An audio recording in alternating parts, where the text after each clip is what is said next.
So just pulled an update and I wanted to share it with you guys. As you can see, no score increase on Equifax, no score increase on Experian, and a 37-point increase on TransUnion. They had 6 items deleted.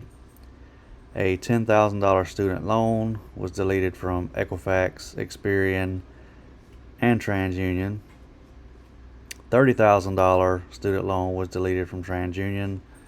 $40,000 student loan deleted from TransUnion, as well as a Wells Fargo for $1,324.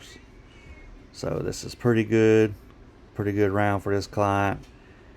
If y'all have any questions or concerns, leave them in the comments. Hope y'all have a great day. Another quick update, and the score actually went down on Equifax, 29 points, up 16 on Experian, and down 22 on TransUnion.